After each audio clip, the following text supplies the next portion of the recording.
Fewer than 60 days to go before the federal election, which means party leaders will soon be in full campaign mode, although it seems like they already are. Young voters came out in record-breaking numbers back in 2015. So how important could the millennial vote be this time around? The CBC's polls analyst, Éric Grenier, has been looking at the numbers. He joins us now. So it was mucho important in 2015. Yeah, there was record-breaking numbers when it came to turnout in 2015, particularly for younger numbers. And just for a reminder, let's go through what the numbers were back then and why it was so significant that young voters came out in such big numbers. Is that turnout went up overall, but when you look at how turnout went up by about 4 points for both the age groups of 35 to 54 and 55 and older.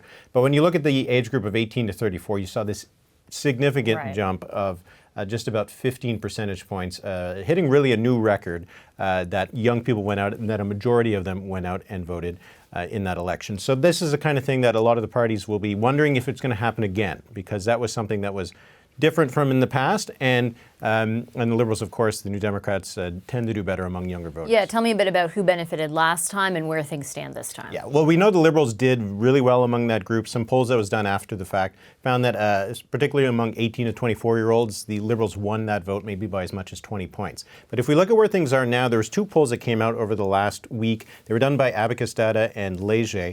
And what was interesting about them is that both of these polls showed a tie nationwide between the Liberals and Conservatives. So it gives us a good way to look at how that breaks down by age, because you can see there's real differences. If we can pull those numbers up, you can see that among the 18 to 34-year-olds, we averaged just these two polls just to get a little bit of a larger sample size. You can see that the Liberals do still have a big lead among the 18 to 34-year-old group. We averaged these two polls. It was about 35% for the Liberals, just under 24 for the Conservatives, and just under 20 for the New Democrats. Much closer race among those between the ages of 35 and 54.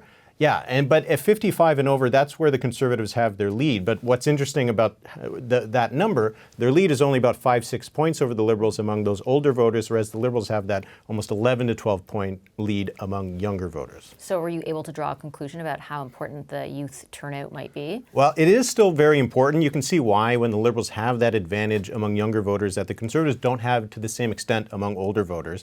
But what I looked at, what would happen if we used a different turnout from 2015 versus 2011? In 2011, there weren't a lot of young voters that came out and voted, and that was one of the things that contributed to Stephen Harper's majority government.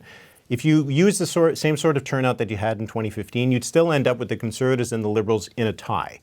So then it just comes down to how that breaks down in seats. But if you have a turnout that's like in 2011, because the Conservatives tend to do better among older voters, the Liberals among younger voters, it turns that tie only into a 1-point Conservative lead. So it shows that the youth vote is important, but it's not alone a decisive vote. You still need to do well among everybody that is over the age of 35, because that is still most of the voters. So it shows that for the Liberals, they get that youth vote. It gives them an advantage because they can stack up better against the Conservatives. But if they still lose people who are older, then they probably lose the election. Gotcha. All right, thanks, Eric. The CBC's polls analyst, Éric Grenier. Hi, I'm Vashi Capellos, host of Power in Politics. See more of our show by subscribing to the CBC News channel or click the link for another video. Thanks for watching.